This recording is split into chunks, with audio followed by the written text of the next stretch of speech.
विशाल जी, बांग्लादेश में जो हिंसा हो रही है वो बहुत ही निंदनीय है, चिंताजनक है।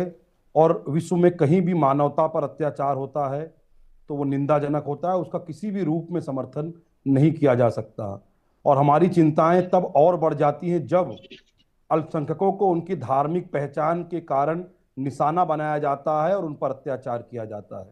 किंतु ये सोच पैदा कहाँ से होती है? ये सोच पैदा होती है धर्मनिरपेक्षता विरोधी मानसिकता और उसके आचार प्रचार के कारण। जिस प्रकार से धर्म पुनर्जागरण, धर्म उत्थान के नारों के साथ अपनी राजनीतिक रोटियां सेकने के लिए जो युवाओं को भड़काया जाता है, उनके अंदर कट्टरता भरी जाती है, वही काम बांग्लादेश में भी हुआ है। अब बांग्लादेश की जनता की विचारधारा देखेंगे तो बांग्लादेश जब पाकिस्तान में भी हुआ करता था तो पश्चिमी पाकिस्तान की तुलना में पूर्वी पाकिस्तान बांग्लादेश के लोगों की जो विचारधारा थी वो धर्मनिरपेक्ष विचारधारा थी, इसीलिए दोनों में मेल नहीं खाया। किंतु आज बांग्लादेश के बहुसंख्यकों में धर्मनिरपेक्षता विरोधी विचारधारा को बढ़ावा दिया जा रहा है, उन्हें कट्टर बनाया जा रहा है। इसी का ये परिणाम है। मैं समझता हूं ये भारत की भी कूटनीतिक विफलता है, क्योंकि भारत एक बड़ा देश है और भारत ने समय समय पर अपने पड़ोस में होने वाली हिंसा पर अपनी शक्ति का प्रयोग किया है। चाहे वो 71 की युद्ध की बात हो, चाहे वो श्रीलंका में हिंसा हुई हो, हर समय भारत ने दखल देकर अपने सामर्थ्य को दिखाने का काम किया है।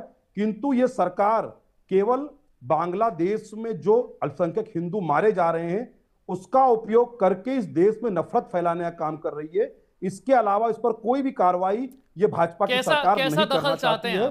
कैसा दखल चाहते हैं आप? विशाल भाई, हमने 1971 में पाकिस्तान की छाती पे चढ़कर बांग्लादेश को जन्म दिया था और तभी से बांग्लादेश हमारे पक्ष में हमेशा से रहा था। किंतु मोदी सरकार की सत्ता में आने के बाद धीरे धीरे बांग्लादेश हमारे प्रभाव से दूर चला गया, वो चीन की गोद में खेलने लगा। ये हमारी कूटनीतिक विफलता का परिणाम है।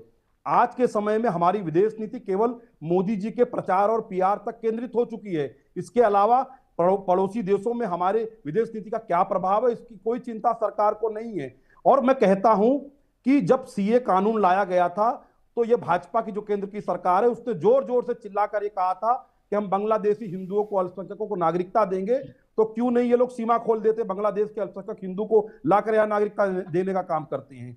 कब तक ये लोग उनके मरने की प्रतीक्षा करते रहेंगे? इंदिरा गांधी जी ने अपने मनोबल, अपने साहस से दिखाया था कि हम अपने पड़ोसियों की भी सुरक्षा कर सकते हैं। राजीव जी ने श्रीलंका के मुद्दे पे दिखाया था कि हम अपने पड़ोसियों की भी सुरक्षा कर सकते हैं। किंतु आज हमारी सेना में वो सामर्थ्य है, वो हमारी सेना इतनी सक्षम है कि एक दिन में बांग्लादेश का टेटुआ दबा देगी।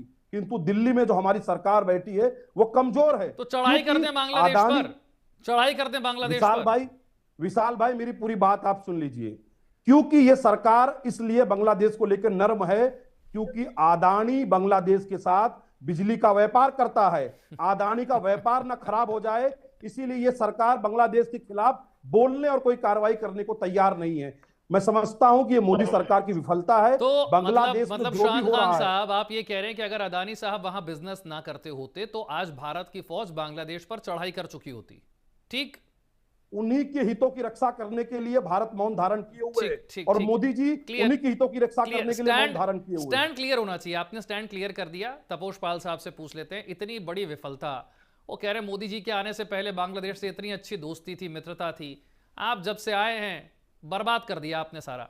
आप किसी पड़ोसी देश से अपनी दोस्ती तो बना नहीं पाते, जो दोस्त हैं उनको भी आप दुश्मन बना लेते हैं। हिंदू वहां पर मारे जा रहे हैं, जलाए जा रहे हैं। आपका फेलियर है ये विदेश नीति का। अदानी जी को बचाने के चक्कर में आप नहीं तो फौज भेज देते, चढ़ाई कर देते बांग्लादेश पे।